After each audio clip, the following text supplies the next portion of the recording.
Peristiwa Blabur Banyumas. Peristiwa terjadinya banjir besar Sungai Serayu yang membawa korban jiwa dan harta benda usianya lebih dari 1/4 abad. Namun kejadian itu tak mudah dilupakan masyarakat Banyumas. Banjir itu lebih dikenal dengan nama Blabur Banyumas karena kota Banyumas yang saat itu menjadi ibu kota kabupaten terendam sampai lebih dari 3 meter. Banjir yang melanda kota Kabupaten Banyumas itu terjadi pada hari Kamis Wage sampai dengan hari Sabtu Legi, tanggal 21 sampai 23 Februari tahun 1861 Masehi. 3 hari lamanya Banyumas terendam air. Air sungai yang menggenangi kota tingginya lebih dari 3,5 meter. Banyak rumah yang roboh dan hanyut terbawa arus air. Korban tidak hanya ternak dan sawah ladang. Manusia pun tidak sedikit jumlahnya yang menjadi korban.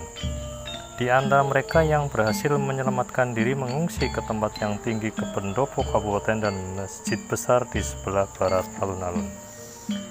Kala itu yang menjadi Bupati Banyumas adalah Kanjeng Raden Adipati Cakranegara I dan residennya adalah Residen S. van de Venter. Konon sebelum terjadi banjir, para orang-orang tua Banyumas pernah mengatakan bakale ono betik mangan manggar. Artinya suatu ketika akan terjadi ikan betik memakan manggar atau kelompok bunga kelapa.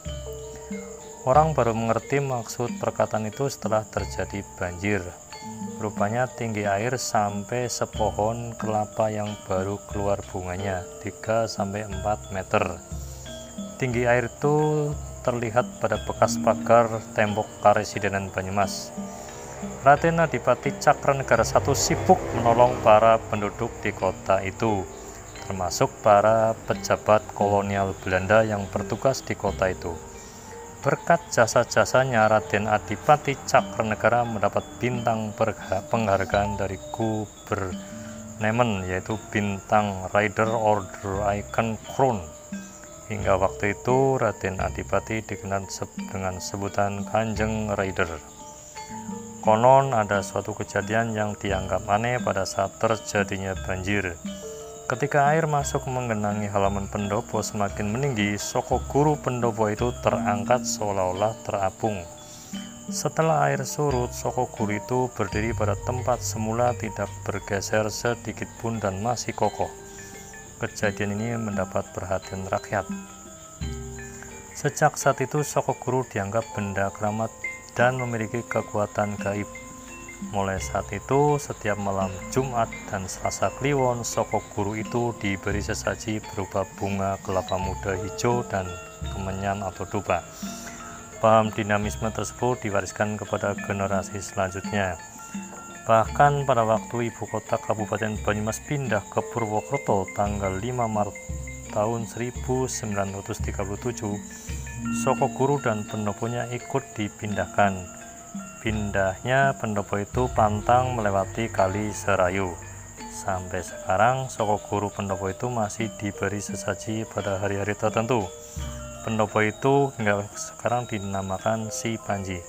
Nama Si Panji mungkin diambil dari nama salah seorang bupati Banyumas yang membangunnya, yaitu Raden Adipati Panji Gondokusumo yang sebelumnya bernama Raden Mertawijaya. Raden Panji Gondokusumo adalah putra Yudanegara I dan setelah menjadi bupati bergelar Nunggak Semi Yudanegara II. Bekas tempat pendopo Si Panji di kota Banyumas telah dibangun duplikatnya. Demikianlah cerita mengenai Blabur Banyumas dengan segala akibat yang ditimbulkannya. Setiap kejadian alam membawa hikmah bagi siapa saja yang bisa memetiknya. Sekian cerita mengenai Blabur Banyumas. Wabillahi taufiq wal hidayah. Wassalamualaikum warahmatullahi wabarakatuh.